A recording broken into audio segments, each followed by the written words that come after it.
Hello mga kaklip, welcome back sa aking channel. So ngayon mga kaklip, tuturuan ko kayo paano magbayad ng SPayLater ng Shopee gamit lang yung Land Bank. So ito yon. Pero bago yan, intro muna.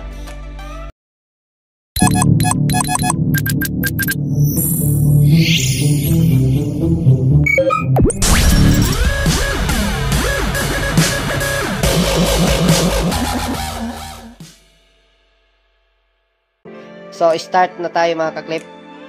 So, ito yung payment ko sa SPayLater or yung utang ko. Yung due date niya ay July 5, 2025. So, i-click lang po natin yung Pay Early. Ayan. Tapos, i-click lang natin dito sa baba yung Pay Now. Then, select tayo dito ng payment method. Tapos, hanapin lang po natin yung InstaPay. So, ito yun, InstaPay. I-click lang po natin. Tapos, confirm. So, ito na po yun. Tapos, i-click po natin yung Pay in Full. So, ito po yung QR code na i-screenshot nyo or i-save nyo. So, screenshot po natin. Then, okay. So, ngayon, punta tayo sa Land Bank app. So, ito yung Land Bank app. Click lang po natin.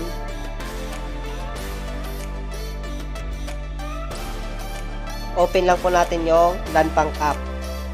Sa pag-open po ng Land Bank app, ito po yung makikita. I-click lang po natin dito sa itaas yung QR code. Ayan. Dito po natin i-import yung QR code kanina na naka-screenshot. Click lang po natin dito yung import photos. Then, hanapin lang po natin yung QR code. So, ito yung QR code. Click lang po natin.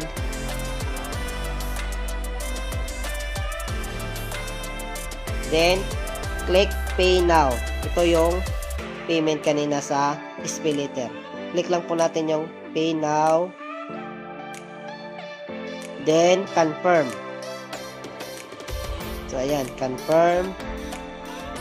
Magte-text po yan sa number nyo kung ano yung nakaregister sa Land Bank app nyo. So, hintayin lang po natin yung text ng Land Bank. Use the text message. So, ito po yung text niya. I-copy lang po natin yung OTP. Ito yung OTP. Copy lang po natin. Then, balik tayo sa Land Bank app. Dito, i-paste lang po natin. Tapos, proceed.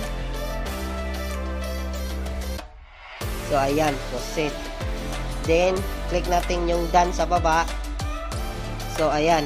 Dito nyo po makikita yung payment nyo. Kung nabawasan ba yung Excuse me, boss. kung nabawasan ba yung account nyo. So, click lang po natin yung account. So, ayan. Nandito po sa baba yung 136 na payment. So, ito po yun. So, para ma-confirm, balik po tayo sa Shopee app para sigurado. Log out lang po natin yung Land Bank. Yan, log out, then balik tayo sa Shopee app. So, ito po yung Shopee app. Tingnan po natin kung nabayaran na ba yung SPayLater. Click lang po natin.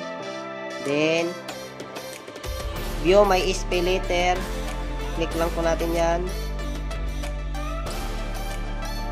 So, ayan, wala na po yung payment natin na 136.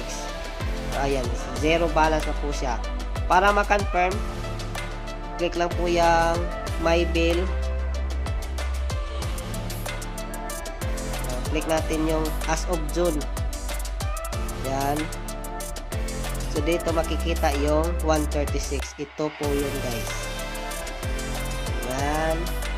So, ito po yun, mga kaklip. Yung payment natin na 136. So, ganun lang po kadali magbayad sa SPayLater gamit yung Land Bank app. So, that's all. Thank you.